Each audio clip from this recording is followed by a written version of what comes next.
Chegamos com tudo hoje, né? Mas mais do que tudo, amor, você tem noção de quem veio hoje aí? Eu já sei. O pessoal não sabe, né? Não. Além dele ser incrível, excelente ator, tem o sorriso mais lindo que eu já vi na minha vida. E ele é uma espécie de unanimidade, porque a sua leveza faz toda a diferença. Principalmente Totalmente. no trabalho. Totalmente. Agora, para ficar mais complicado de adivinhar, ele já teve várias versões. Já foi louro, moreno, cacheado, grisalho, cabelo liso, curto, comprido. Gente, até quando ele perdeu os cabelos, Fernando, ele conseguiu ficar incrível. O que é isso? Fala pra mim, quem é ele? Nosso amigo. Giannichini.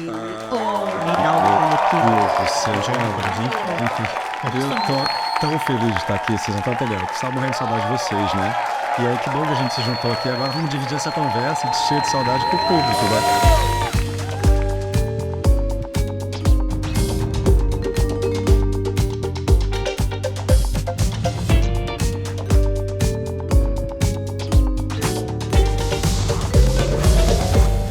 Eu quero dizer primeiro de tudo que eu amo demais vocês. Olha, vocês são as pessoas que acho que eu mais fiz coisa legal, por exemplo, na Globo, né? Acho que talvez, não sei se todo mundo sabe, mas a gente foi um time tão incrível, né?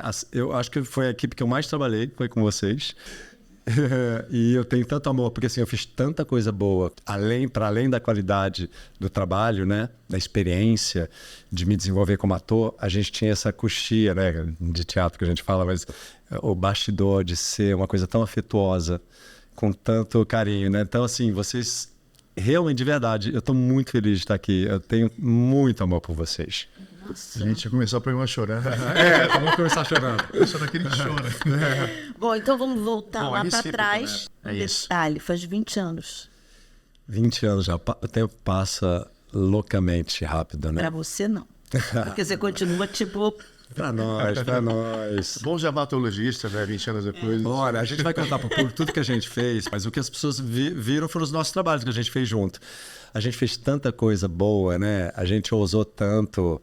Para mim, como ator, o trabalho com vocês talvez foram as oportunidades mais turning points da minha vida, assim, como desafio de ator, né? Como é que tu descobriu? Foi no meio da rua? Você fez um teste? Porque hoje em dia você estaria o quê?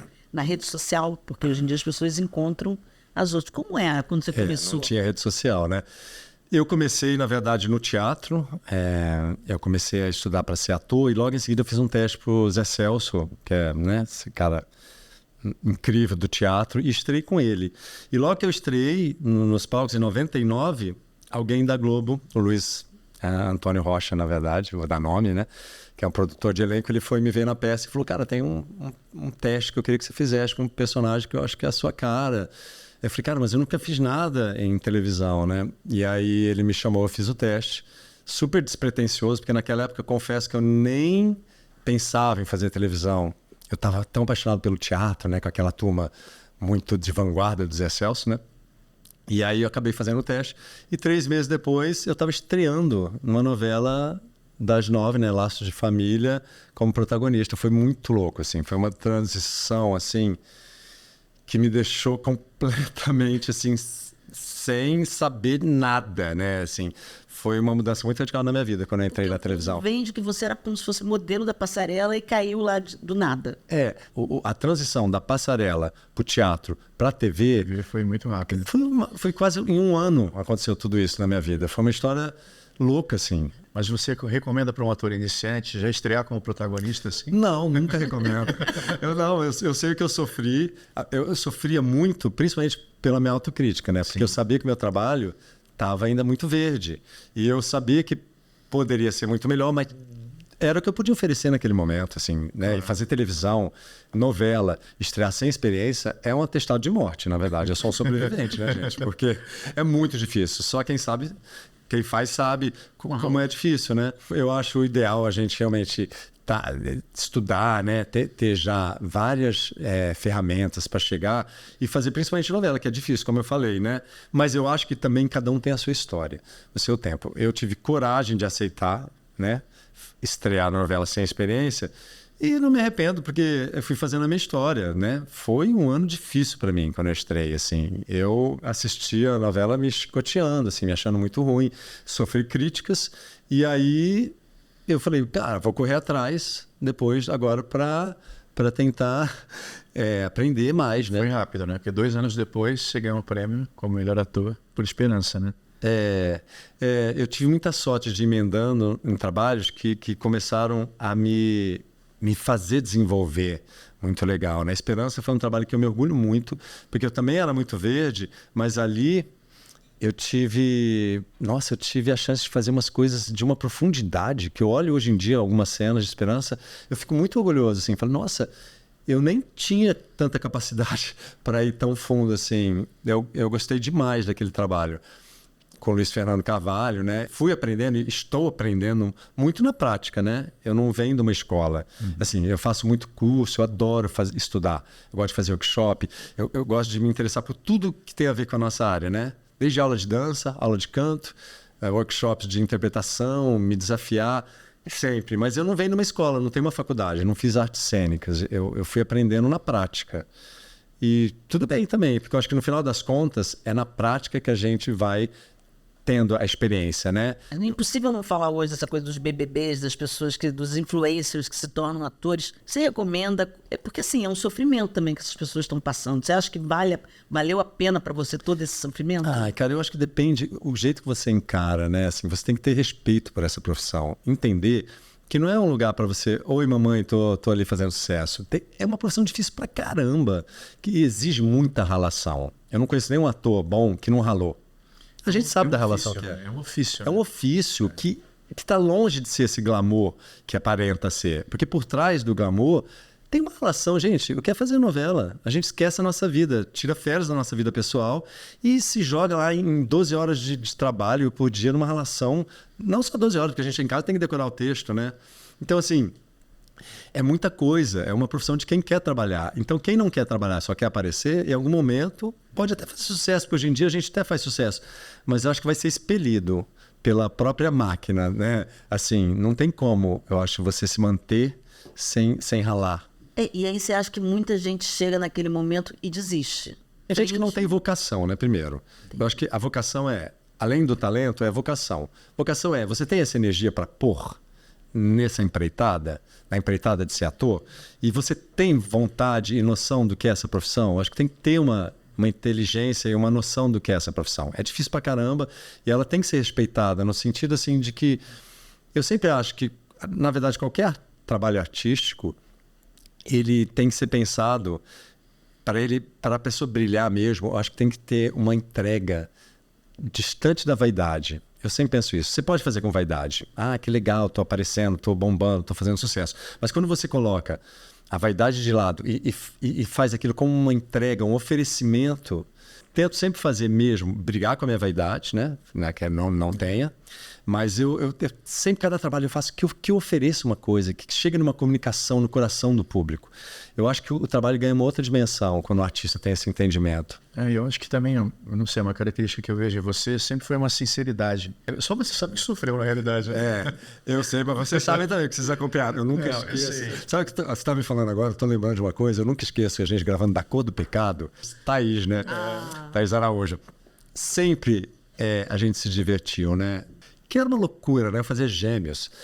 E além da dificuldade de fazer aquele papel com aquela densidade, que era o Paco, tinha o Apolo, que lutava, eu tinha que fazer coreografias gigantes de luta, eu tinha que fazer nas horas vagas o Kung Fu, o caramba. Era uma carga horária de trabalho e de responsabilidade gigante. Aí teve um dia que deu tilt no estúdio, eu nunca vou esquecer, porque eu estava tão exausto e eu estava me cobrando tanto que deu tilt.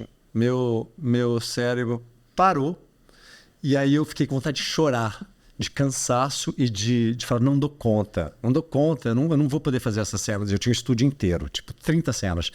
E eu parei, assim, no começo do dia, falei, cara, não vou dar conta, não vou saber hoje fazer, porque... E eu lembro muito disso, que vocês todos foram tão queridos comigo. A Dedê falou, não, a gente faz com calma. pode, se você errar, a gente continua do seu erro, do kill, né? Pega desse kill, vamos adiante, a gente faz com calma, vamos fazer, a gente tem que cumprir o plano, né? E aí você me chamou no canto, eu lembro, você me deu um abraço, e falou, eu entendo, para de se cobrar tanto, porque você viu que eu estava me cobrando tanto. O meu tilt foi porque eu me cobrava demais e eu me criticava demais. E junto com o cansaço, né? Então, assim, eu nunca esqueço desses momentos também, né? De amparo mesmo da gente ali no set. É tão difícil, né? É difícil. Fazer novela é difícil para todo mundo. Se você tem gente do lado para te apoiar, em todos os casos, né? Acho do seu lado, que está ali em cena, a gente que está atrás, né? Já que a gente está falando da Cor do Pecado, que foi a nossa primeira experiência, que foi tudo muito diferente, né? Porque foi a primeira protagonista negra. Ali você estava vindo de um papel super de esperança, né? Eu me lembro que você estava... Era uma outra pegada, de repente você caiu numa novela onde o autor era novo, João Manuel Carneiro, temática era nova, acho que pela primeira vez você estava se arriscando na comédia, né? Porque o Apolo era... Tinha um ar de cômico, né? E tinha uma coisa quadrinho, né? física muito louca, que Muito. você tinha que administrar também, que era subir no coqueiro, descer do coqueiro, Muito. subir no coqueiro. Não, e o que era aquela família sardinha, né? Também, né? Era muita coisa. E você é uma pessoa que não desiste. Eu acho que faz parte da sua personalidade. Por pior que seja a jornada que você tem, você não desiste. Eu tenho essa energia do escorpião, né? Eu sempre falo que é meio que o escorpião meio que paga pra estar na corda bamba, né? Ele gosta do perigo, né? E essa novela foi um perigo gigante. Pra mim, pra todos nós, né? Mas pra mim, assim, fazer um personagem duplo, né? Onde um era quadrinho, né? Aquela linguagem do quadrinho, da mamosca lá, tudo era num tom que tinha que ser criado muito diferente, que por si já era difícil e exigia muito fisicamente. Que imagina, a gente não tem tempo pra nada e eu ainda tinha que fazer as aulas de Kung Fu e o caramba, que não sei onde que eu enfiava, as madrugadas estão livres, né? Eu falava, gente, a madrugada tá livre. E aí, paralelo com isso, tinha o Paco, que era esse ser atormentado, que tinha uma carga dramática absurda, que era difícil de chegar também naquele lugar. Difícil não, trabalhoso, né? Exigia que você chegasse numa energia que dava um trabalho, né? Dar um salto naquilo. E aí, concatenar tudo isso, olha... Tinha que ser com muita vontade mesmo e com muito amor, né? Essa profissão não é matemática, né? Você não fala assim, já sei fazer um personagem. Você vai tateando sempre, né? É uma personagem, é uma coisa muito subjetiva. Primeiro tem o trabalho de um intelectual, ok? De você entender como aquele personagem é, como ele funciona, mas outra coisa é você chegar na alma desse personagem. Que bom, que eu acho que a coragem vence, assim. Eu sou um cara que... Eu sou corajoso. Isso eu gosto em mim, assim. Eu tenho medos pra caramba, como todo mundo, mas a coragem vence. E aí eu vou e faço. Belíssimo. Esse foi quando eu fui fazer o Pascoal, o mecânico. E ninguém tinha pensado em mim fazendo um galã torto, né? Um galã sujo, num outro tom, falando errado. Assim, não galã, porque ele não era nem galã, um anti-galã, né? Uhum. E eu achei... muito legal quando me propuseram isso e fiquei feliz de alguém apostar em mim para fazer isso. Esse foi o grande turning point nesse sentido, de me divertir em cena. Não me levar tão a sério o peso da responsabilidade de estar fazendo uma novela, num papel bom, como eu sempre tinha, mas falei, quer saber? O importante é muito importante que a gente se divirta, porque se a gente se divertir e fizer assim, solto, vai ser muito mais legal, né? Assim, vai fazer o personagem também ir lá para um outro patamar. O Pascoal foi muito importante eu passar por aquele processo. Você acha que o Silvio de Abreu acreditou ali? Porque o Silvio é um autor que escreve comédia, né? Sim. Eu acho que ali ele jogou o Silvio de Abreu profundo no Pascoal, não foi não? Foi. Então, e o Silvio de Abreu topando na nossa turma, né? Quando eu falo que eu mais trabalhei na turma, eu chamo o Silvio aqui para estar com a gente. Porque o Silvio, né? A gente fez muita coisa junto, nós com o Silvio de Abreu, que eu considero também um padrinhão meu, né? Porque ele acreditou em mim num lugar que talvez poucas pessoas tinham pensado, né? Na comédia e depois também no vilão, quando eu fui fazer Passione com vocês também. Foram os desafios bons, assim, na televisão para mim. Foram os desafios turning points, assim. Então você acha que coadjuvante é melhor que galã? Menina, assim, eu não sei se é melhor, mas por acaso, na minha história profissional, os coadjuvantes foram que mais se comunicaram E os que mais eu talvez fui para lugares diferentes. Então aí eu tô falando do Pascoal, que o Pascoal tinha uma cena por capítulo. Vocês sabiam disso? Era uma cena, no máximo 2, 3 Animadas. de vez em quando. Cenas animadas. Só que eram cenas tão boas.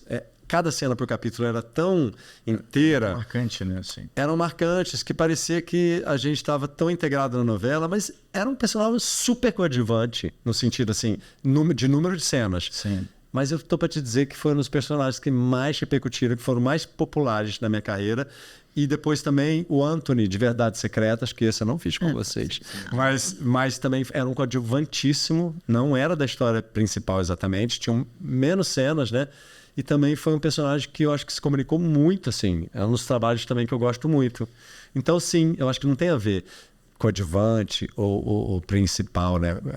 Protagonista. Eu acho que tudo é ter um personagem bom e que você possa se desenvolver junto com ele, né? Esse é um trabalho legal. E você acha que os pares românticos ou as pessoas que contracenam faz diferença? Sempre faz a diferença. Par romântico é uma coisa que eu levo a sério. A química é uma coisa que a gente tem que levar a sério, né? Porque química não é fácil também você ter, né? Não sei o que seria do Pascoal sem a ajuda da Cláudia, que tem uma experiência em comédia e que realmente me ajudava muito em cena e que propunha coisas muito legais e que eu embarcava, mas eu não sabia, eu estava tateando na comédia. E ela já sabe tudo, né? Ela vem daquela escola de TV pirata. Poxa! Então, assim, eu tenho muita gratidão, assim, pela minha parceria com ela. Nesse caso, acho que foi primordial, assim. Com a Vera Fischer também? Com a Vera, com certeza. A Vera foi a primeira parceira minha na televisão. E eu estava muito nervoso de estrear, principalmente porque ia contracenar com essa deusa, né, que eu cresci assistindo. E aí eu estava muito nervoso. E no teste já, a Vera Fischer me pegou pela mão assim, muito parceiro. Falei, relaxa, vamos embora, vamos fazer aqui a cena, vamos brincar em cena. E a gente fazer o teste na cama. E aí ela foi de uma disponibilidade, de uma entrega também que, nossa, fez muita diferença para mim. Legal. Tem muito a ver com desistir, não desistir, coragem. E você passou... E eu acho que foi bem no meio, né, de um processo de crescimento profissional, de ter se estabelecido como um cara já referência no que você faz. E aí surgiu a situação do linfoma, né? E ali também você nunca pareceu pensar em desistir, né? Pelo menos quem estava perto. E saber como isso foi na tua vida, assim, no meio de... Tá tudo certo, né? Engraçado você falar isso, você fazer esse paralelo, porque eu era quase como o que eu encarava mesmo. Quando eu tive a notícia de que eu tinha um câncer muito agressivo, e na mesma hora, primeiro a gente tenta falar, não, deve estar errado isso, não é possível. Você fala, eu não tenho o menor perfil para ter essa doença, como se tivesse que ter um perfil, né, para isso. Então você passa por quase uma negação no começo, mas quando você entende, e no meu caso demorou um tempinho para o diagnóstico sair mesmo. Era tão raro que era difícil de detectar. Mas quando foi detectado, eu falei... A primeira coisa que veio assim, foi uma aceitação. E ele falou assim, cara, bora, deve ter alguma coisa aí para eu entender. Deve não, com certeza. O jogo da vida está me propondo uma coisa. E o paralelo é que eu encarei como se fosse quase um desafio profissional, que também é muito difícil, que você fala assim, ok, eu vou ter 6 meses, eu tinha 6 meses só no meu tratamento, era viver ou morrer, depois de 6 meses. E eu falei, eu vou ter esses 6 meses, é como se fosse fazer uma novela que você tem 1 ano, e ali eu sei que esse processo vai me trazer muita coisa, eu sei que eu vou aprender muita coisa, e eu quero entender o que eu tenho que aprender nesse processo. Então eu encarei como um desafio quase profissional, assim, foi uma coisa louca. Me veio essa certeza, eu falei, cara, o que eu vou aprender nesse processo? Porque eu sei que eu vou me tornar um ser humano muito melhor quando eu passar por isso. E aí teve um momento que eu sabia que eu ia me curar. Tive muito medo no começo, todas as dúvidas, e abre um buraco no chão que você fala, o que é isso? De onde eu vim, para onde eu vou? Vai acabar? Mas quem eu sou? É só isso mesmo? Vai ter depois? O que foi o antes? Você começa... Te abre um buraco, né? Mas aí, logo eu tive uma certeza de uma força tão grande, assim, que essa experiência ia ser um processo que ia me fazer enxergar muita coisa. E, de fato, eu sou muito grato por ter passado por isso, porque eu acho que depois disso, a minha qualidade de vida e a minha... tudo que eu comecei a planejar foi com outro entendimento pro meu dia a dia, né? Tudo que eu comecei a entender como importante mudou o foco, mudou as prioridades, mudou os entendimentos. E isso, eu acho que foi um caminho maravilhoso, assim. Eu precisava, talvez, de um chacoalhão para dar uma viradona, assim, pessoal, né, na minha vida. E foi muito importante mesmo. E até hoje eu estou tentando entender... O que aconteceu? As fichas todas ainda estão caindo, assim, desse processo de amadurecimento como ser humano, de qual o sentido de tudo isso, né, da gente estar aqui. A gente talvez não vai saber nunca esse sentido, né? Mas uma coisa que me chegou muito, assim, o sentido talvez seja a gente aprender a amar. Eu sempre tive isso como uma coisa de ensinamento. Eu acho que é isso. Acho que essa caminhada aqui é para a gente aprender a amar. Eu imagino que também você sentiu o amor, né? A energia das pessoas. E como isso colaborou, assim? Muito. Eu recebi tanto amor. O Brasil parou. Eu também não tinha noção de tanto amor que eu podia receber, honestamente. Eu não tinha noção. E eu fiquei muito tocado com o amor que eu recebi. Mas muito. A ponto de quando terminou o processo, eu fiz meu transplante, eu me curei e me considero assim, renascido a partir de nessa medula nova, que foi em 2012. A minha preocupação, porque não tem que ser uma preocupação nisso, mas o meu foco era como é que eu vou retribuir também a tanto amor. Porque quando a gente é tocado pelo amor nesse grau, em qualquer grau, né? Na verdade, o amor é uma corrente, né? E quando a gente é tocado e entende essa vibração, mexe num lugar muito poderoso da gente, né? E aí eu falei, como é que eu vou retribuir de alguma forma, né? Aí começou tem que fazer um sentido, assim, tem que ter um sentido, tudo. Aí você leva para a profissão, aí que eu tô falando da generosidade de você ser o artista que quer oferecer uma coisa. Aí vem, assim, das campanhas que você se engaja, que a gente pode falar sobre isso, né? Como... O que você pode fazer, assim? Porque a gente pode fazer tanto, né? Tem tanta coisa que a gente pode fazer, né? O difícil é saber por onde também que a gente pode ser solidário, né? E aí eu comecei a tentar entender como é que eu posso ser solidário, como eu posso fazer essa minha parte pro social. E não só isso. Como você pode mudar a vida de alguém com um sorriso? Porque mudavam a minha vida. Quando uma enfermeira chegava para mim e sorria, eu lembro disso. E eu tenho muito amor também pelos enfermeiros lá do Sírio-Libanês. Eu tenho que falar do hospital que eu fiquei, porque é uma equipe altamente treinada, além da técnica, para lidar com o humano. Com isso, né? Com a sensibilidade de que você está tratando uma pessoa debilitada em todos os sentidos, né? E eles foram incríveis comigo. Incríveis. E eu tenho muito afeto. Tanto é que quando eu estrei no teatro logo após, eu fiz uma sessão só para os meus médicos, enfermeiros. Chamei o Sírio-Libanês. Eu chorava tanto, eu não conseguia nem falar. Nossa, estou ficando até emocionado também de lembrar. Mas é isso. E eu lembro disso, de um sorriso que alterava completamente o meu dia. Muito. Principalmente das crianças também. Eu convivia com muitas crianças que tinham leucemia e elas eram tão fortes. Elas estavam tão vivas. A criança não pensa na morte, né? A criança vive com alegria.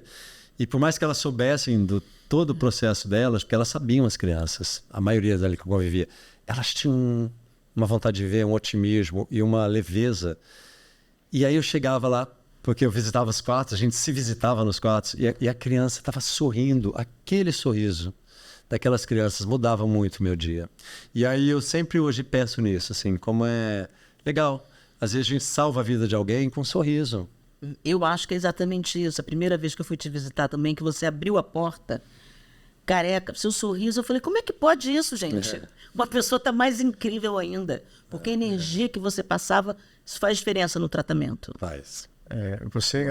E a família nisso? Porque eu me lembro também que a sua mãe foi tipo... A minha mãe foi guerreira, uma leoa. A minha família veio junto comigo. Porque eu acho que quando você toma para si essa força e acredita e não faz drama e aceita, que foi o meu caso, todo mundo vem junto. Então minha mãe, imagina, minha mãe estava com o marido morrendo, porque meu pai morreu também nessa época de câncer. Morreu nos meus braços, inclusive. Essa história é muito linda também. Foi tudo junto, né? E minha mãe estava realmente passando por um processo que hoje em dia eu olho e falo, nossa senhora, que puxado para minha mãe. Só que quando eu me fortaleci, que eu entendi a minha força e que eu não fiz drama e que eu fazia do meu dia a dia um ato de resistência e de amor, minha mãe veio junto, assim como meus amigos, assim como vocês, como todo mundo. E aí todo mundo saía de lá meio que alimentado, que todo mundo que ia me visitar saía feliz. Com certeza. Eu queria falar um lado curioso pós essa situação. Seu cabelo nasceu totalmente cacheado. Lembra? Você fala, meu Deus, Vamos falar sobre isso, é maravilhoso. Eu assim, aí então, a parte, nasceu, a primeira leva do cabelo, já tinha falado, pode ser que venha enrolado seu cabelo.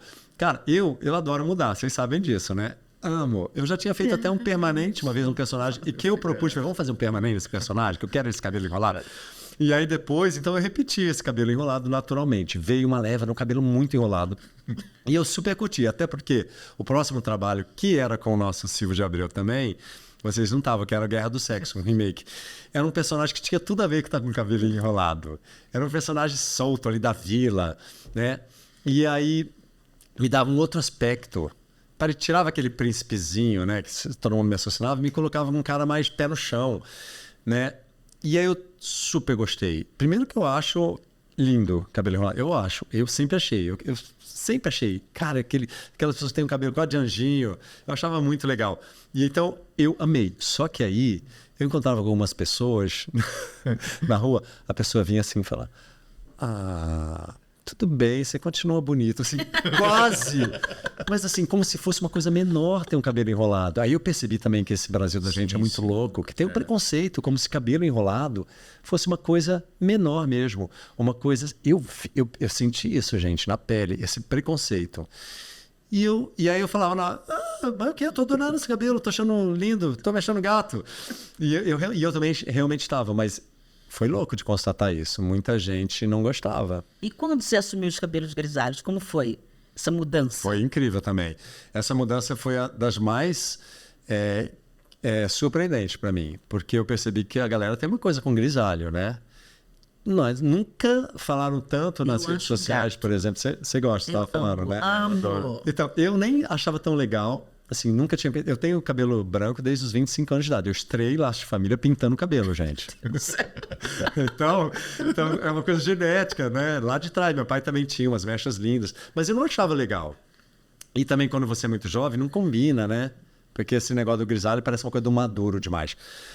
Aí passou esse tempo todo, eu resolvi deixar na verdade, eu deixei na pandemia. Que é aquela coisa... de ficar em casa, eu fiquei muito tempo na pandemia. Na Verdade Secreta, você já tinha um pouco o cabelo. Tinha uma coisa na lateral. E eu, na verdade, fiz uma novela do Manuel Carlos também, em família, que eu deixei bem cinza o cabelo. Foi. Ali. Mas, enfim, as pessoas nem lembram muito desse personagem, mas eu já tinha deixado. Mas foi na pandemia que eu fiquei um homem das cavernas, né? Não saí de casa durante 8 meses, que ficou com aquele cabelão gigante, branco, de trocenta. Eu sempre lembrava de você, Fernando, porque eu falava, meu Deus, eu tô quase cabelo laranja. Preciso de Fernando, porque o Fernando sempre... O Fernando foi um dos que fez mais mudança no meu visual, né? Bom, só indo da cor do pecado, amor. Eu tinha uma hora que eu não aguentava. Era um tal de põe cabelo, extensão, tira extensão, faz o gêmeo de um cabelo, põe loiro no cabelo, castanho no outro, e aumenta os comprimentos do cabelo. Menino, eu lembro que a gente ficava madrugada, né? Não tinha tempo. Várias madrugadas. Não tinha horário, né? É assim, porque... Quando eu faço alguma coisa é meio Pequeno Príncipe, né? Eu fico responsável eternamente pelo que eu inventei, né? Então, ele gravava o dia inteiro. Você tinha 10h30 da noite, 11 horas para pintar o cabelo, para pintar a barba, enfim. Tudo. Não, sem contar, o cabelo vai ficando ressecado, né, gente? Cabelo grande dá um trabalho da caceta. Eu falei, não quero mais ter cabelo grande, gente. Isso uma vez eu cheguei no meu salão, você lembra? Você estava com uma profissional, você estava pintando a raiz, a barba, estava no lavatório de 4, assim, que era para lavar a barba primeiro. Cadê o glamour, né? Cadê o glamour nessa hora, né? Você era totalmente sem dignidade, né? Sem dignidade nenhuma. Mas é isso, a gente mudou muito. Vamos fazer uma parte agora, porque a gente começou a falar sobre isso, né? Com vocês também eu fiz muita coisa, né? Principalmente com o tocado de figurino também. A gente fez muita coisa legal. Você não tem frescura nenhuma. Se tiver que mudar, eu gosto. Eu mudo muito, às vezes, quando eu começo a fazer novela, eu começo a emagrecer tanto... Meu rosto começa a ficar tão chupado que parece que eu perdi 10 quilos. Na balança tá a mesma coisa. Na última novela você falou para mim que seu nariz estava torto. Não, isso nem vamos falar que quando a gente começa a envelhecer, além do nariz torto, que eu descobri que eu tenho um puta desvio de septo, Tem o negócio da idade, né, amor? O nariz começou a cair. Isso é verdade. Aonde? O nariz começa a ficar adunco e a boca começa a diminuir. Isso é verdade. E aí, eu não tenho essa cara de pau, que todo mundo tá todo pau no boca hoje em dia, né? Eu acho uma cara de pau sensacional. Colocar a boca, um bocão que você nunca teve. E aí, minha boca ficou... Eu olho a foto agora de quando eu estreiei em Laços de Família, minha boca era inchadinha. Tinha um negocinho aqui, menino. Eu fui perdendo, o nariz foi caindo. Mas sabe o que eu acho? Eu acho legal também você descobrir esse novo ser que você vai virando. Eu acho legal. Eu olho no espelho, eu me acho diferente. Literalmente diferente. E algumas pessoas falam, cara, você fez alguma coisa na cara. Agora que eu mudei muito, né, com essa barba, essa barba, esse cabelo, eu mudei muito. Aí eu postei uma foto que eu mesmo, eu às vezes faço uma foto e falo, gente, sou eu mesmo. Isso aqui não é possível. Aí eu posto de brincadeira, como eu gosto de mudar. Aí a galera fala assim, não, peraí. Você fez uma harmonização aí, você mexeu na boca, você mexeu no nariz, porque parece que eu fiz uma coisa radical na cara. E eu não fiz, e eu não faria, porque eu tenho muito medo de fazer. Medo, não é nem medo a palavra, eu não curto muito essa mexeção e pôr química na cara, né? Eu tento me cuidar com essa coisa de a gente prolongar um pouco o envelhecimento, põe negócio para estimular colágeno, mas eu tenho muito medo dessas mudanças radicais, tenho medo de cirurgia, não faço nada disso, nunca fiz mesmo, não teria por que mentir. Eu fiz 50 anos agora. Acho legal também. Eu quero ser belo, porque a gente quer ser belo, no sentido assim, né? A gente não quer ser um barango, né? Eu gosto muito mais de mim hoje em dia. E assim, eu não sou escravo daquele... Aquilo lá já foi. Eu quero ser legal com essa cara de hoje, né? Como é que a gente faz para ser legal hoje? Vamos se cuidar, né? Mas assim, sem perder essa noção de que a gente tem que parecer 30 anos. Não quero parecer 30 anos. Eu quero parecer um cara com a minha idade legal, né? Assim, O quanto você se reconhece ainda naquele cara do Laço de Família e o que você é hoje? rigorosamente, aquele cara de 20 anos do Laço de Família é totalmente diferente do que eu sou hoje. Fisicamente e o jeito que eu pensava. O jeito que eu pensava e as minhas prioridades, os meus medos e, sei lá, minhas atitudes são radicalmente diferentes de hoje em dia. Nos meus 20 era uma coisa, nos meus 30 outra, nos meus 40 outro. E nos meus 50 eu estou chegando com uma outra maturidade, num outro lugar também, que é uma diferença. Então é junto. O físico e a mente vão indo para outro lugar, gente. Não tem como, a gente não é estático, nada é estático, tudo é dinâmico. Burro é quem quer ficar estático no lugar porque vai sofrer, amor. Tá pedindo para sofrer, né? Uma fase sua que é muito interessante, porque também teve uma mudança de tudo, que foi Verdades Secretas, que foi o Anthony que você fez, que era um personagem que gostava de homens e mulheres. Como é que foi pra você? Porque as pessoas, Ginequine com homem, as pessoas ficavam meio... Falaram a vida inteira. Cara, eu tive um casamento tão fofo com a Marília, tão assim, junto, tão 100% os dois, e as pessoas já falavam coisas incríveis da gente. Então, assim, já falavam tudo. Então não é que eu acho que quando eu fiz o Anthony, já falavam de mim. Mas ali você realizou uma cena... Então, aí ali foi a primeira vez que eu fiz uma cena de um homossexualismo, né? Assim, e aquela cena com Eiras, quando eu era vendido, né? No Gigolô, não sei se vocês assistiram, era uma cena muito forte, no sentido muito assim... Forte. Caramba, mexia ali com os patamares que talvez não tinham mostrado tanto na televisão. Alguém se vender, assim... Porque ele é um cara amoral, né, o Anthony? Na verdade, como ele era movido aos interesses, tanto faz. O corpinho dele ali, o sexo dele era em prol dos interesses dele, né? Então era com homem, com mulher, e tinha essa amoralidade. A série era muito sobre isso, né? Qual é o seu preço? O maior chacoalhão que eu tive para essa coisa da sexualidade, né? Que foi quando eu também me posicionei um pouquinho mais e abri um pouco mais do meu espaço, da minha liberdade. Talvez foi quando eu fiz o documentário com o Zé Celso, depois de 20 anos, que é muito legal, chama Fedro, né? Que é a liberdade do Zé Celso, que é um artista tão sem amarras. Cara, eu convivi com ele naquele dia e fazer aquele documentário, e a gente fala de tanta coisa sobre liberdade, colocou em xeque a minha liberdade, né? E aí eu comecei a entender, mas quais são as minhas amarras, né? Assim, por que talvez eu não fale mais sobre essa liberdade que eu venho buscando, né? Entendendo. E aí vai da sexualidade a tudo, né? Tudo. Porque a gente está falando de... Claro, sexualidade tem mil gamas, né, para a gente explorar, mas é sobre tudo. A liberdade, a gente está falando de tudo. Até que ponto você está comprometido com amarras? Eu fiquei muito fechado e aí eu sabia que depois daquilo ia ter que ser diferente tudo. Tinha que ser em outro lugar, assim, como artista, como ser humano.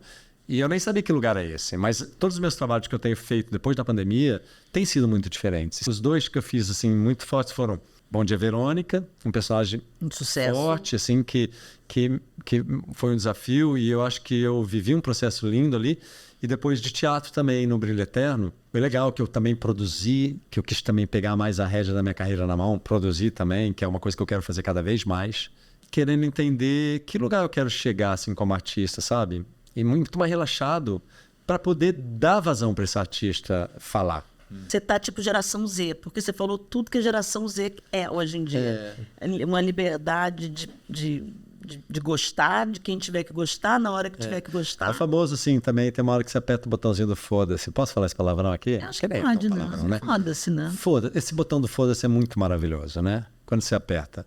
É maravilhoso, porque te dá realmente um lugar, assim, uma liberdade. E é de você poder ser quem você quer ser, né? E essa geração Z pensa exatamente isso. Eles não estão em um lugar. Eles estão em vários lugares. Eu quero falar a linguagem deles. E eu não tenho preconceito. É assim, é influenciador, estamos na era dos influenciadores. Bora, vamos saber o que também tem por aí. O que a galera está fazendo de conteúdo. Tem tudo, né? Na vida tem. Tem gente que está fazendo um conteúdo duvidável... E tudo bem, não tem preconceito nenhum. E tem os que estão fazendo conteúdos incríveis. O legal é que tá tendo uma democracia. Cada um pode fazer o seu conteúdo hoje em dia. E é lindo isso. Isso que a gente está fazendo agora, o Camarim Pode, também é uma mudança, que a gente também não quer estar naquele mesmo lugar. A Gogó é ótima figurinista, Fernando é excelente maquiador. A gente quer avançar. Né? E isso é muito ter outras legal. experiências. Se o artista não se propor ao novo, não tem como sobreviver, gente. Qualquer artista, qualquer pessoa tem que se reinventar. É isso, sem a gente deixar de prestigiar o clássico, o que já foi feito. Uma coisa é isso, a gente entender que tem o seu valor. Outra coisa é a gente ficar lá atrás, preso lá atrás, né? Não, Com certeza. Vamos falar um pouquinho de camarim agora? Vamos, muito. Porque eu queria saber se você... O público também, né? Claro. Se você é o tipo que se diverte no camarim ou se é aquele que precisa se concentrar num canto. O que é o bastidor? Né? Você já sabe, né? Vocês estão perguntando só para eu falar aqui, né? Eu sou bagaceira, né, gente? Sempre a gente se divertiu, né? Nós, como fizemos juntos, e eu também em outros trabalhos, eu faço muito questão que o camarim seja leve, seja gostoso. Eu não consigo pensar e não ter harmonia, né? Primeiro de tudo, a harmonia. Não consigo trabalhar na pressão, no estresse e na falta de harmonia. E, para além disso... eu sou uma pessoa leve. Eu gosto de trazer alegria, porque já é tão difícil tudo, né? Fazer novela, por exemplo, qualquer trabalho artístico no teatro, é tão difícil, né? É um leão por dia que você tem que matar. Então, assim, vamos trazer também a coisa leve, né? Eu gosto muito de me divertir. Eu não me levo a sério. Eu não levo nada a sério também. Mas a gente pode até brigar um dia. Eu não vou levar isso a sério. Assim, a gente vai lavar uma roupa suja, talvez, vai pôr os demônios pra fora. E foi. E foi, gente. Para de se levar a sério, né? Mas isso também é uma coisa com a maturidade que a gente entende, né? Eu acho que... Mas eu nunca ouvi falar que você brigou com alguém. Já briguei, amor. Já briguei, sim. Poucas vezes, é verdade, mas já briguei. Você lembra de alguém que ele tenha brigado? Não. É porque ficou na encolha, né? Eu não contei bastante. Foi muito bem feito. Foi bem feito. Mas eu já briguei, sim. Eu não sou esse ator que chega tomado já no camarim. Por exemplo, você tem uma cena dramática, eu já chego tomado por um espírito de densidade. Eu não. Eu acho que eu não sou desses atores mesmo. Assim, eu gosto de chegar chegando aos poucos, né? No camarim, ter essa troca. Tomar um cafezinho para ir chegando fisicamente também, porque é um trabalho que mexe numa energia, né? Então, essa energia não pode ser radical, assim. Tem que ir chegando aos poucos e transformando. Eu gosto da ajuda dos meus amigos para essa troca, para ir chegando no ambiente de trabalho. Quando a gente entra no set mesmo, quando a gente passa aquela portinha e vai para o estúdio, ali aquele ambiente é bem sagrado para mim. Ali eu acho importante ter silêncio, eu acho importante ter concentração, me incomoda quando não tem. E fazer novela é um desafio, porque todo mundo tá ao mesmo tempo, o cara tá pregando um prego, ao mesmo tempo que você tá passando a cena e tá fazendo aquele barulho. Isso, para mim, sempre foi muito difícil, porque eu acho que esse momento é o momento da concentração. E ali é o momento que você vai dar o fluxo e tentar atingir a energia que você precisa. E aí eu vou emburacar. Mas eu não sou esse ator que já chega emburacando na maquiagem. Pelo amor de Jesus. Na maquiagem, você tá endemoniado. E muito menos leva o personagem para casa, né? Não. Que ele também que... Não, o máximo que pode acontecer é que quando você chega, às vezes, numa energia muito forte do personagem, por exemplo, eu lembro quando eu fiz o Fred de Passione, que era um cara terrível, eu tinha cenas pavorosas com a Fernandona, ela dava uns tapas na cara ali, do nada, menino. Do nada eu tomava uns tapas na cara e eu me dava uma raiva em cena e eu ia para um lugar de uma irritação. Eu trabalhava muito essa energia da irritação, do ódio. É um lugar que não é comum para mim, porque na vida eu fujo desse lugar. Eu tenho... Não que eu não tenha, né? A gente tem tudo, a gente se irrita, tudo, mas é um lugar que eu fujo um pouco. Não é um lugar que eu alimento. E ali eu ia para uma energia que eu lembro que quando eu voltava do Projac, às vezes, no trânsito, eu às vezes queria brigar com alguém no trânsito. Eu me pegava nessa energia. Eu falava, gente, calma, eu tenho que transformar isso. Aí, às vezes eu chegava em casa e passava no mar antes, dava um mergulho no mar. Deixava sempre uma sunga no carro, porque eu precisava, às vezes, fazer isso. Dar uma descarregada na energia. Mas eu tenho consciência disso, que são energias. Sim. E que eu não posso ficar com aquela energia. Então, assim, eu não levo o personagem para casa. Cenas de sexo, para você ter alguma preparação? Não. Você tem que se preparar? Não, Alguém já avançou o sinal? Porque, gente, eu acho que é meio... Adoro. É quente, não tem como, né, gente? Adoro. Então, muita coisa pra falar sobre isso. Primeiro, eu nunca combino nada exatamente, porque eu acho que isso tem que ter um fluxo ali na hora. O que às vezes acontece é da gente chegar pro parceiro, né, pra parceira, né? E falar assim, sei lá, vamos deixar fluir, ou, né? Mas eu sempre tive parceira maravilhosa, né? Eu lembro, por exemplo, a Ju Paz, que a gente fazia a Dona do Pedaço, que é Ju também maravilhosa. Ela chegou e falou, ó, parceiraço, né? Na primeira cena que a gente foi fazer de estrada, parceiraço, né? Vamos sem medo. Não tem essa, né? Vambora, a gente se respeita e vambora, que vale tudo, né? Então, assim, nesse sentido é muito legal você ter uma parceira que tá junto. Porque eu me incomodo um pouco você fazer uma cena de sexo, aí você tá lá só esfregando a boca com uma mentira desgraçada. Eu acho que tem que passar a verdade. E não significa que você tem que fazer sexo de verdade, mas assim, tem que ter verdade. Então, assim, um beijo é um beijo, né? Um beijo quente é um beijo quente. Um beijo esfregando a boca é outra coisa. Então, assim, vou lá, me jogo. Aí tem um lado meu que é assim, eu não misturo o personagem nesse sentido. Porque se deixar, a gente meio que se apaixona um pouquinho, né? Eu acho que para você fazer um par romântico, você tem que estar, de uma certa forma, apaixonado. Eu me apaixonei por todas as minhas parceiras, no sentido assim, que delícia estar em cena com elas. Eu embarcava nessa paixão, eu acreditava no meu personagem, porque eu também, de uma certa forma, estava muito encantado pelas minhas parceiras. E aí atinge uma verdade, né? Então, isso é uma coisa que eu sempre quero, esse encantamento em cena. Outra coisa também é assim, não misturar, porque também se você for se apaixonar por cada atriz, né, que você fizer, né? E aí fica complicado um pouco a vida. Eu meio que separo um pouco e ponho até talvez um bloqueio ali. Porque é fácil a gente se apaixonar. Vamos combinar? A gente tá lá trabalhando o dia inteiro com a pessoa, a gente fica... É a pessoa que a gente tá mais próxima, se deixar a gente se apaixona. Eu acho muito gostoso viver a fantasia. Por isso que eu sou ator também. Adoro viver outras vidas, outras realidades. E aí vai para tudo quanto é lugar. Eu posso fazer personagem que vai para um lugar que talvez na minha vida eu não queria. Então, esse lugar da fantasia me interessa. Eu gosto de estar em cena vivendo tudo, de verdade, né? Até essa experiência de estar com uma puta mulherona gata, né? Ou até fazer coelhos. Adorei também fazer, dar aquela papadinha na bunda dele. Foi legal, assim, a gente se divertia. Fiz aquela cena totalmente nu com ele, que foi uma cena, inclusive, uma criação nossa. Minha e dele e do Alan Fitterman. A gente criou aquela cena que não existia, de uma certa forma. E a gente foi propondo, e quando eu vi, eu estava totalmente pelado em cima do Eras ali. E aí, muito à vontade e muito feliz de estar dividindo com aquele parceiraço com Eras, sem pudor nenhum. Que delícia também. E essa realidade de redes sociais hoje em dia, o que você acha disso? Eu tenho um fechado e um abertão pra galera. No abertão, eu adoro me comunicar. Assim, faz um tempo que eu comecei a realmente me comunicar por ali. através dos meus posts, mas também lendo o que a galera fala, os directs recebendo, os nudes todos. Adoro Olha, receber nudes. Pode meu mandar, não Deus. tenho preconceito nenhum. Meu Vambora. Deus. É aberto a tudo. Pode também falar mal bobagem ali, eu não vou excluir. Deixo lá para todo mundo ver a bobagem que você está falando, inclusive. Porque você está falando uma coisa, vai vir outra pessoa e questionar. Aí é um ambiente aberto ali para todo mundo falar. Não vou censurar. Pode falar. Você se dá bem, então.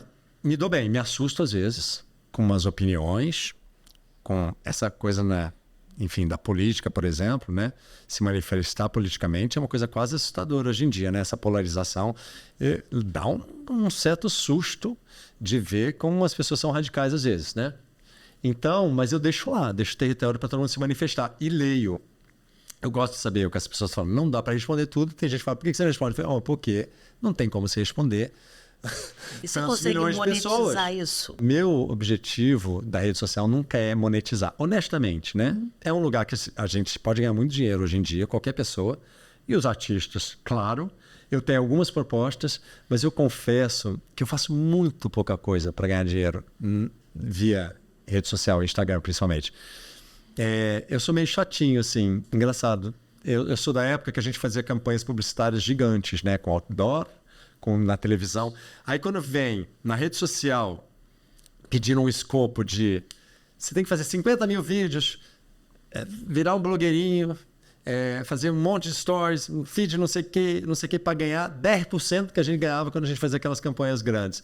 Eu sou um pouco resistente ainda. Então, assim, tô aberto a ganhar dinheiro na rede social, mas então me faça uma proposta muito boa. Não é seu objetivo. Não é meu objetivo. E eu não faço nada, nenhum post meu é visando aí vou ganhar um monte de seguidor, porque isso vai me trazer comercialmente um poder. Eu adoro ter seguidor, porque ali é um poder de comunicação. Mas também não vem me ameaçar. Várias pessoas falam assim, vou deixar de se seguir. Fica à vontade, meu amor. Nunca pedi para você me seguir.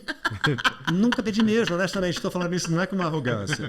Porque eu não ganho dinheiro com isso. Isso comercialmente para mim não é meu objetivo. Só que tem que estar lá quem quer. Mas agora chegou a hora do nosso quadro. A gente tem um quadrinho rapidinho, um clássico para a geração Z, que é o Tá Podendo. São só respostas rapidinhas.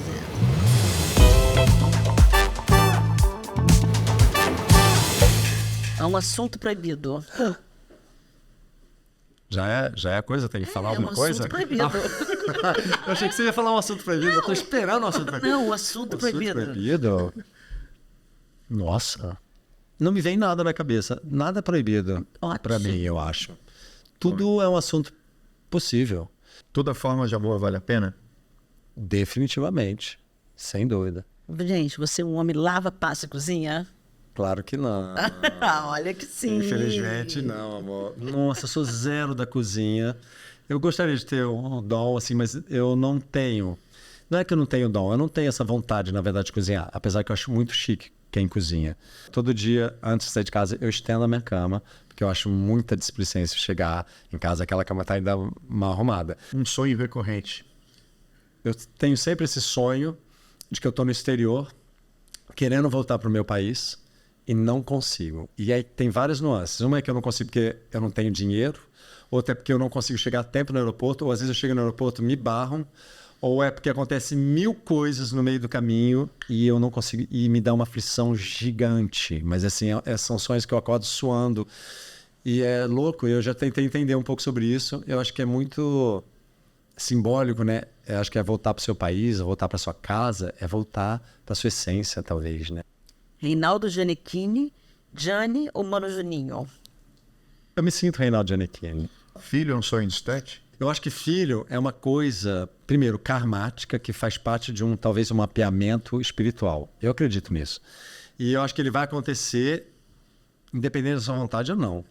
Eu poderia ter tido filho, né? Assim, eu acho que eu dei vários moles na vida. Nunca quis ser pai e eu acho que se eu for, ainda está aberto esse jogo para acontecer, né? Se eu for, vai ser fruto de um grande encontro. Para mim, é isso. Relacionamento aberto, você topa? Eu acho tudo possível. Eu acho que hoje em dia a gente tem cada caso. Se relacionar para mim é muito difícil. Eu estou há muito tempo sem me relacionar. Já faz 9 anos que eu não tenho um relacionamento. Sou muito bom de historinhas curtas, de final de semana, de curtir junto, uma conexão. Como disse Claudio, eu podia fazer para fora isso. Podia fazer para vender esse esquema. Mas, assim, relacionamento eu acho difícil. Porque, para mim, como eu não sou uma pessoa que preciso... Eu não tenho essa carência de preciso ter alguém na minha vida. Né? Eu sou muito independente. Amo estar solteiro também, porque tem muito a ver com essa minha independência. Estar solteiro está disponível para a vida. Sou um cara que decide amanhã ir para Israel. Eu compro minha passagem e vou sozinho. E vou ver o que acontece lá em Israel. Você é solto. Eu sou solto. Eu tenho essa natureza. O que pode e o que não pode no camarim para você? O que pode no camarim... Vou falar a primeira coisa que veio. É uma troca verdadeira, né? É a gente ali trocar mesmo com as pessoas. Aí, quando eu falo troca, quando a maquiadora tá te maquiando, não é só uma mão que tá te passando, né? É alguém que tem uma vida ali. Eu acho assim, vale você se interessar por essa pessoa que está fazendo isso, né? Não pode ser uma coisa só burocrática. São vidas. E aí, vidas pulsantes. E aí, eu acho que vale essa troca de você entender quem é aquela pessoa, que dia que ela está vivendo, qual é o seu dia e trocar com ela. O que vale, então, é a troca. É você entender. Não pode. Competição. Ou qualquer coisa assim que exclua você do pensamento de que um trabalho, principalmente nosso artístico, é feito em grupo. Eu acho que nada que coloque você nesse lugar de um pedestal ou que está acima de alguma coisa ou é mais importante condiz com esse trabalho. É um trabalho rigorosamente que é feito em grupo. Então, cada setor é muito importante, a gente sabe disso. Então, para eu estar bem em cena, é preciso que tudo tenha funcionado antes de eu estar lá. O figurino, a caracterização, o cenário, a pessoa que me preparou, o diretor. Então, eu acho que não pode existir no camarim competição ou nem um lugar que te endeuse e que te separe do grupo. Gato. Tamo na Obrigada, luta aí. gato. Vamos brindar. Só temos a agradecer. Agradecer, Chato. Muito bom. Beijo.